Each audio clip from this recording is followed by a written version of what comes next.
নমস্কার। যুক্তি তর্ক সঙ্গে অর্কই আপনাদের স্বাগত। আপনাদের সঙ্গে আমি অর্কপ্রভ সরকার।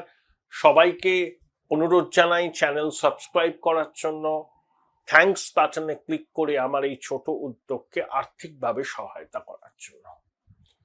দেখুন, 18ই ফেব্রুয়ারি অনেক প্রত্যাশা নিয়ে ইউটিউব দেখেছেন, যেখানে সরাসরি সুপ্রিম কোর্টের এজলাসের সওয়াল জবাব সম্প্রচারিত হয়। অনেকে বিফল মনোরথ হয়েছিল। এটা কি হলো?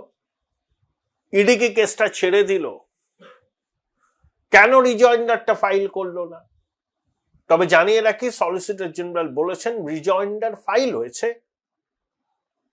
18 তারিখে হয়েছে। 65 পাতার রিজয়েন্ডার শুনানি শেষ হওয়ার অব্যবহিত পরে। যে প্রশ্নটা উঠছে, এই রিজয়েন্ডার ফাইল করতে দেরি করা, এটা কি ইচ্ছাকৃত কোনো পদক্ষেপ? এর পিছনে অঙ্কটা কি?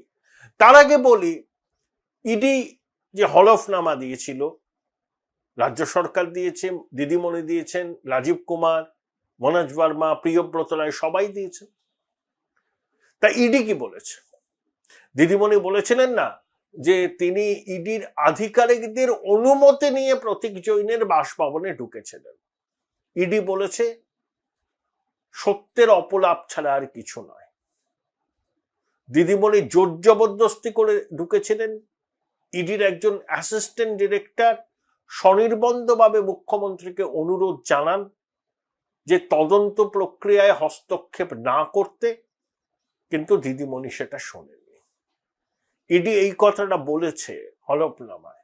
দিদিমণির দাবির সঙ্গে সত্যের যোজন যোজন ফারাক। আসলে যিনি প্যাথোলজিক্যাল লায়ার, তিনি কখনো সত্যি কথা বলেন? কে কোন কালে একটা ছড়া কেটেছিল, কালীঘাটের ময়না সত্যি কথা কয় না। যাই হোক,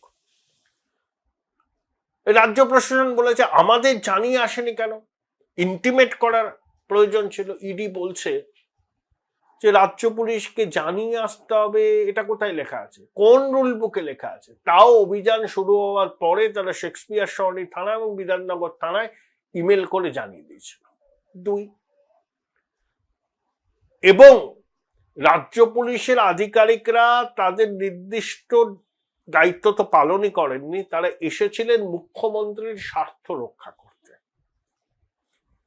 এবং এটা হলফনামায় বলেছে যে এমন পরিস্থিতি হতে পারত যেখানে কলকাতা পুলিশের সঙ্গে কেন্দ্রীয় বাহিনীর হাতাহাতি পর্যন্ত হতে পারত। সংঘাতের পরিস্থিতি এড়াবার জন্যই ইডি শেষ পর্যন্ত পিছু হটতে বাধ্য হয়। ভাবতে পারছেন? সংঘাতের পরিস্থিতি হতে পারত কেন্দ্রীয় বাহিনীর জওয়ানদের সঙ্গে কলকাতা পুলিশের। কোথায় আছি আমরা? কেন্দ্রীয় বাহিনী তো কোনো ভিনদেশি বাহিনী নয়, তার তো দেশেরই সুরক্ষা বাহিনী। কলকাতা পুলিশ তো কলকাতার পুলিশ, রাজ্যের পুলিশ, তারা তো আমাদের সুরক্ষা দেন। তাদের মধ্যে সংঘাতের পরিস্থিতি এড়াবার জন্য ইডি বিষয়টা থেকে সরে গেছিল। এবং দিদিমণি বলেছেন না, আমাদের সব গুরুত্বপূর্ণ সিক্রেট পলিটিক্যাল ডকুমেন্ট ছিল, সেগুলো ইডি হাতাতে গিয়েছে। ইডি বলেছে পলিটিক্যাল ডকুমেন্ট ছিল কি ছিল না জানি না, অনেক কিছু নিয়ে যাওয়া হয়েছে। তার মধ্যে কয়লা পাচার তদন্তের যেমন নথি প্রমাণও ছিল, তার মধ্যে পলিটিক্যাল কাগজপত্রও থাকতে পারে। যে এত জিনিস নিয়ে গেছেন বঙ্গেশ্বরী, তার মধ্যে কোনটা তার রাজনৈতিক দলের জিনিস আর কোনটা কয়লা পাচার মামলার তদন্তের তথ্য, সেটাকে আলাদা করা তো সম্ভব নয়। এবং আইপ্যাককে নিশানা করা হয়নি, আইপ্যাকের কোনো সাবসিডিয়ারি সংস্থা যেখানে কয়লার টাকাটা ঢুকেছিল, এটাও ইডি হলফনামায় জানিয়েছে। এখন 18ই মার্চ শুনানি হবে। আমার ধারণা, এবং আমি বিভিন্ন সূত্র মারফত যে খবরটা পেয়েছি, এটা ইডির অত্যন্ত ক্যালকুলেটেড মুভ। তারা ইচ্ছা করেই কালকে রিজয়েন্ডারটা কোর্টে জমা দিয়েছে 65 পৃষ্ঠার, ওই শুনানি শেষ হওয়ার অব্যবহিত পরে। দেখুন, সলিসিটর জেনারেল তুষার মেহতা, এসবি রাজু যিনি ভার্চুয়ালে ছিলেন, তারা তো কেন্দ্রীয় সরকারের স্বার্থটা রক্ষা করেন এবং কেন্দ্রীয় সরকারের মনোভাবটা বুঝে নিয়েই তারা ইডি কিন্তু এটা করেছে। 18ই মার্চ আশা করা যায় ততদিন নির্বাচনে নির্ঘণ্ট ঘোষণা হয়ে যাবে, তুঙ্গে উঠবে ভোটের প্রচার। সেই আবহে সুপ্রিম কোর্টে যদি কয়েক দফায় এই মামলাটার শুনানি হয়,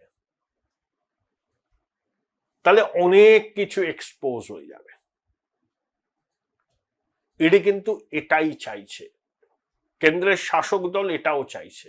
ঠিক নির্বাচনের দোরগোড়ায় রাজ্য দাঁড়িয়ে সেই মুহূর্তে সুপ্রিম কোর্টে বিচারপতিরা বলেছেন 2 দিন শুনানি করব, 18 এবং 19 মার্চ। সওয়াল জবাব হবে, ইডি বলবে, এদিকে কল্যাণ ব্যানার্জি, অভিষেক মানু সিংভি, সিদ্ধার্থ লুথরা বলবেন, কল্যাণ বাবু বলবেন, সওয়াল জবাব হবে, ইডির বক্তব্য শুনবে। এবং এটা এতটাই পাকাপোক্ত কেস, তথ্যবিজ্ঞ মহল বলছে যে দিদিমণি এবং ওই পুলিশ কর্তাদের সুরাহা পাওয়ার সম্ভাবনা খুব কম, এমন তথ্য প্রমাণ ইডির কাছে আছে। তাই যত নির্বাচন এগোবে, যত প্রচার তুঙ্গে উঠবে,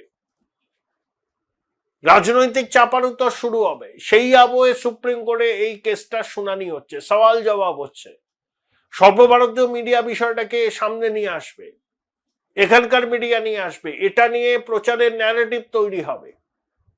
ওই সাইলেন্ট মেজরিটি যারা ভোটের ডিসাইডিং ফ্যাক্টর, কোন রাজনৈতিক দলের একনিষ্ঠ সমর্থকরা ভোটের ফলাফল নির্ধারণ করেন না, নির্ধারণ করেন সাইলেন্ট মেজরিটি, যারা একেবারে শেষ মুহূর্তে সিদ্ধান্ত নেয়।